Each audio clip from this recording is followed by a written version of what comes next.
सभी को good morning. सबसे पहले सभी को आज गणेश चतुर्थी है। गणेश चतुर्थी की हार्दिक शुभकामनाएं। सर्वप्रथम गणेश जी की वंदना करते हैं कि आप सभी को सफल करें, हर काम में जो बाधाएं आ रही हैं उन बाधाओं को दूर करें, ऐसी मेरी शुभकामना है। और गणेश जी से विनती है कि आपकी हर मनोकामना पूरी करें, जो भी बाधाएं आ रही हैं उनको दूर करें, ऐसी मैं शुभकामनाएं करता हूँ। सभी को फिर से गणेश चतुर्थी की हार्दिक शुभकामनाएं। आज हम एक छोटा सा टॉपिक है और बहुत ही महत्वपूर्ण टॉपिक है ये। अगर प्रश्न आता है तो हम इनको बिल्कुल आसानी से कर सकते हैं और ये हर कंपटीशन में काम आएगा, चाहे रिट हो, एसआई हो, पीटीटी हो, बीएसटीसी हो, पटवारी हो, एलडीसी हो, सीटेट हो, यूपी टेट हो या एच टेट हो, यानी कि या फिर सेकंड ग्रेड हो या फर्स्ट ग्रेड हो या फिर कॉलेज प्रोफेसर हो, कोई भी हो, हर टॉपिक में ये, हर कंपटीशन में ये टॉपिक आता है। तो आपको ये क्या करना है, बिल्कुल छोटा सा है, ज़्यादा भी नहीं है, मात्र 2-4-5 मिनट का है, आप इनको याद कर लेना। तो इसमें टॉपिक है हमारे पितृहंता, अर्थात ऐसा शासक जिसने अपने पिता की हत्या करके खुद शासक बना था। तो प्रश्न पूछ लिया जाता है कि प्रतिहार का पितृहंता कौन था, मेवाड़ का कौन था, राठौड़ का कौन था, चौहानों का कौन था। तो ये हम करेंगे। तो देखिए, सर्वप्रथम है पहला शासक है, जैसे पहला शासक है हम कह सकते हैं प्रतिहार ही था। प्रतिहार का पितृहंता मिहिर भोज को कहा गया है। प्रतिहार का पितृहंता कौन है, मिहिर भोज है। तो आप इसको लिख लो, अपनी नोटबुक में भी लिख लो। पितृहंता अर्थात प्रतिहार का पितृहंता मिहिर भोज था, जिसने अपने पिता रामचंद्र की हत्या करके खुद शासक बना था। तो प्रतिहार का पितृहंता किसको कहा गया है, मिहिर भोज को। मिहिर भोज को क्या कहा गया है, पितृहंता कहा गया है। किसका पितृहंता, प्रतिहार का। ठीक है, तो ये हमारी याद हो गया। प्रतिहार का पितृहंता कौन है, मिहिर भोज है। प्रतिहार का पितृहंता कौन है, मिहिर भोज है। किसकी हत्या की, अपने पिता रामचंद्र की हत्या की थी उसने। किसकी हत्या की थी, अपने पिता रामचंद्र की हत्या की थी। अगला देखिए, मेवाड़ का पितृहंता। मेवाड़ का पितृहंता ऊदा को कहा गया है। किसको कहा गया है, ऊदा को। और वही ऊदा था जिसने अपने पिता कुंभा की हत्या की थी। किसकी हत्या की थी, कुंभा की। और बताते हैं ऊदा भी बेमौती मार गया, बिजली गिर गई थी, ऐसा बताते हैं। तो मेवाड़ का पितृहंता ऊदा को कहा गया है।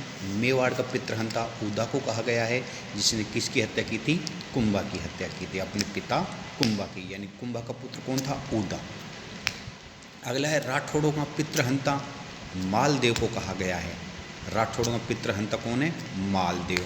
और दूसरा और, यानी राठौड़ों में 2 पितृहंता हुए, एक बदन सिंह कहे हो या बच्छन सिंह, ये थोड़ा सा आप देख लेना, कईयों में बदन सिंह है, कईयों में बच्छन सिंह है। दूसरा है ये, पहला पितृहंता राठौड़ों का मालदेव है। अगर ऑप्शन में ये मालदेव नहीं है तो बच्छन सिंह या बदन सिंह मिल जाएगा आपको। बदन सिंह या फिर मालदेव, आपको पता है मालदेव ने किसकी हत्या की थी, गांगा की थी।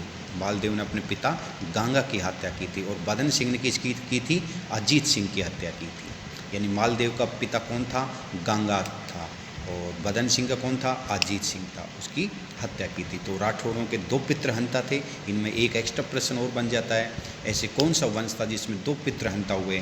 तो वो राठौड़ वंश था, जिसमें मालदेव और बच्छन सिंह थे।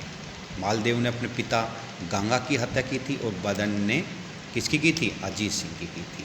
अगला है चौहानों का पितृहंता जगदेव को कहा गया है। चौहानों का पितृहंता किसको कहा है, जगदेव। जगदेव ने किसकी हत्या की थी, अरुणोराज की हत्या की थी। किसकी की थी, अरुणराज की हत्या किसने की थी, जगदेव ने की थी। तो ये हमारे महत्वपूर्ण है पितृहंता, यही है।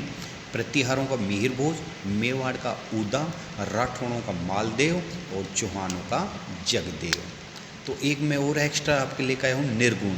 ये प्रश्न आता है गुण, सगुण और निर्गुण। तो आप अगर निर्गुण की ट्रिक्स याद कर लेंगे तो सगुण अपना आप ही याद हो जाएगा, क्योंकि जो निर्गुण है, जो निर्गुण नहीं है तो वो सगुण नहीं है। तो ट्रिक्स है धन्ना पादकर निकल गया। ट्रिक्स बहुत फनी ट्रिक्स हैं, फनी ट्रिक्स है ये। धन्ना पाद कर निकल गया, यानी कहते हैं ना भाई अरे पाद दिया, तो कौन पाद कर निकल गया? अरे धन्ना, धन्ना पाद कर निकल गया, इसलिए यहाँ पर स्मेल आ रही है। तो धन्ना पाद कर निकल गया, ये ट्रिक्स है किसकी? निर्गुण की। तो धन्ना, धन्ना का अर्थ धन्ना, वो भी निर्गुण के थे। पाद, पा का अर्थ हो गया पीपा, पीपा। और दे का अर्थ हो गया दादू, और कर का अर्थ हो गया कबीर। तो ये हमारे किसके हैं? निर्गुण के। अब जो बच गए वो किसके आ जाएंगे? सगुण के आ जाएंगे। बाकी के किसके आ जाएंगे? सगुण के। तो आप निर्गुण की याद कर लीजिए, सगुण के अपना आप याद आ जाएगा। उनमें पूछ लेता है निम्नलिखित में से कौन सा सगुण भक्ति के हैं, कौन से निर्गुण भक्ति के हैं। तो आप ये याद रख लेना, धन्ना पाद कर निकल गया। फनी ट्रिक्स है ये। तो ट्रिक्स बन गई, धन्ना पाद कर निकल गया, धन्ना, पीपा, दादू और कबीर। तो आप इनको ऐसे याद कर लीजिए। ये हमारे महत्वपूर्ण छोटा सा टॉपिक है, लेकिन बहुत ही महत्वपूर्ण है। अगर प्रश्न आते हैं तो इनमें से इससे बाहर कहीं नहीं जाएंगे, आएंगे तो, नहीं आते हैं वो एक अलग बात है। तो अगर आते हैं तो आप इनको बिल्कुल याद कर लीजिए। तो प्रतिहार का हो गया मिहिर, मेवाड़ का हो गया उदा, राठौड़ हो गया मालदेव, चौहानों का हो गया जगदेव। तो ये हमारे पितृहंता हो गए। और निर्गुण की होगी धन्ना पाद कर निकल गया, धन्ना, जाट, पीपा, दादू और कबीर। तो सभी को फिर से हैप्पी किसकी? गणेश चतुर्थी की सभी को शुभकामनाएं। धन्यवाद। अगर ये आपको अच्छा लगा है तो आप इसको लाइक और सब्सक्राइब करें, और अपने फ्रेंडों को ज़रूर भेजें इसको।